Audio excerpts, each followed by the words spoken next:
हरे कृष्णा। मैं शुभदास। आज मैं आपको निर्जला एकादशी के बारे में बताऊंगा। इस वीडियो में हम निर्जला एकादशी के बारे में जानेंगे कि एकादशी हम कैसे रखें और एकादशी में हमें क्या करना चाहिए। चलिए स्टार्ट करते हैं और पूरी वीडियो को लास्ट तक देखिए, स्किप मत करिए। हरे कृष्णा। ये मैं बता दूं, पूरे एक साल में 24 एकादशी होती है और 2 मेन एकादशी जो पुरुषोत्तम मंथ में होती है, टोटल होती है 26 एकादशी। उसमें से भी सबसे महत्वपूर्ण एकादशी है निर्जला। आपको नाम से ही पता चल रहा है निर्जला। निर्जला मतलब बिना पानी के।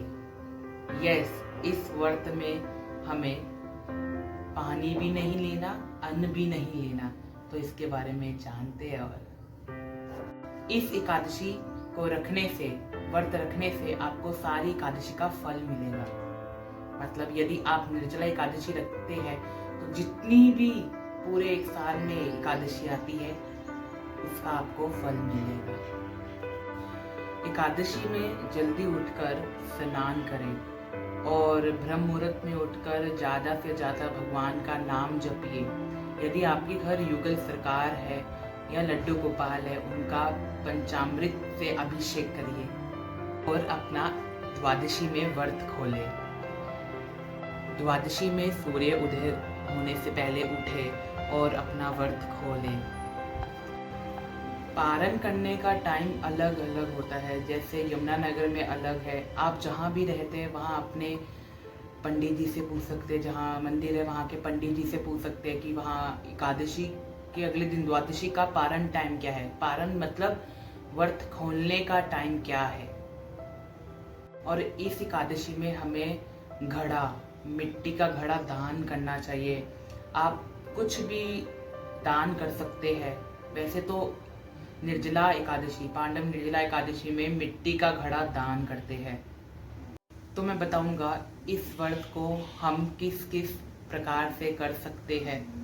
व्रत को सबसे पहला निर्जला। निर्जला मतलब जिसमें हमें अन्न भी नहीं खाना, पानी भी नहीं पीना।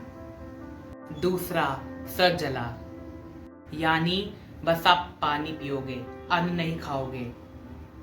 तीसरा सरसा, मतलब आप जूस पी सकते हो, रस पी सकते हो, उसके अलावा ना पानी पियोगे, नहीं कुछ अन्न भी नहीं खा सकते। चौथा अनुकल्पा।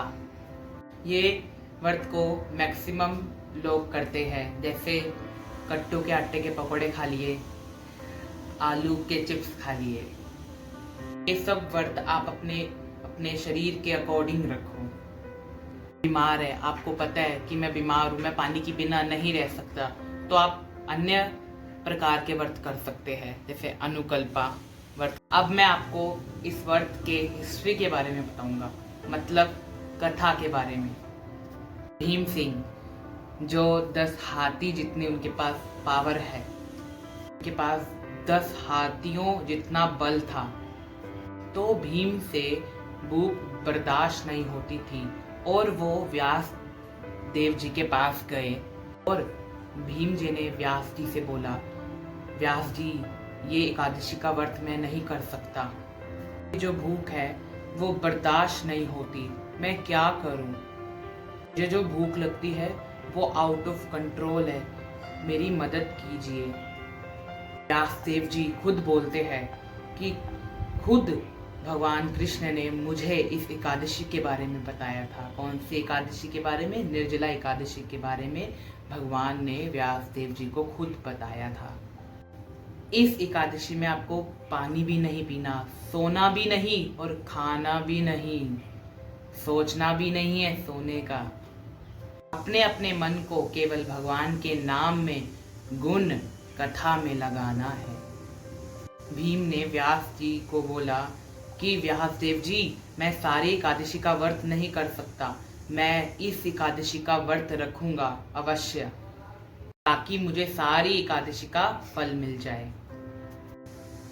सारे भक्त मेरे से पूछते हैं, प्रभु जी इस एकादशी रखने का फायदा क्या होगा? हम एकादशी रख भी ले तो इसका फायदा क्या होगा? पहला नंबर 1, इस एकादशी रखने से आपको यमराज का मुंह नहीं देखना पड़ेगा। दूसरा, इस एकादशी रखने से आपके जन्म जन्म के पाप नष्ट हो जाएंगे। चौथा, इस निर्जला एकादशी रखने से आपको गोलोक वृंदावन मिलता है। तीसरा, आपको सारी तीर्थ यात्राओं और तीर्थ नदियों का फल मिलता है। तो मैं अब आपको इस एकादशी के रूल के बारे में बताऊंगा। नंबर 1, हमें जल्दी उठना है सुबह ब्रह्म मुहूर्त में। दूसरा, हमें भगवान का अधिक से अधिक ज्यादा से ज्यादा नाम लेना है। तीसरा, हमें भगवान की ज्यादा से ज्यादा कथा सुननी है। चौथा, हमें भगवान का कीर्तन करना है। और पांचवा, हमें सोना नहीं है एकादशी में, पूरी रात कीर्तन करना है भगवान का। इसलिए भीम ने भी इस एकादशी का व्रत किया था। वासुदेव जी ने समझाया था कि जो भक्ति पूर्वक इस एकादशी का पालन करता है उसे साल में पूरी जितनी भी एकादशी आती है उसका फल मिलता है। और जो ये एकादशी रखता है वो भक्ति में आगे बढ़ता है और उसे अपनी जीवन में सुख मिलता है। भीम के साथ ये पांडव ने भी एकादशी रखी थी, तो इसलिए हम बोलते हैं पांडव निर्जला एकादशी। तो इस बार पांडव निर्जला एकादशी आ रही है 18 जून, 18 जून। कृष्णा। तो आपको ये वीडियो कैसी लगी? अच्छी लगी तो लाइक शेयर कमेंट जरूर करिए। सुरक्षित रहिए, कृष्ण कृपा पाते रहिए, महाप्रसाद खाते रहिए। हरे कृष्णा। श्रीला प्रभुपाद की जय।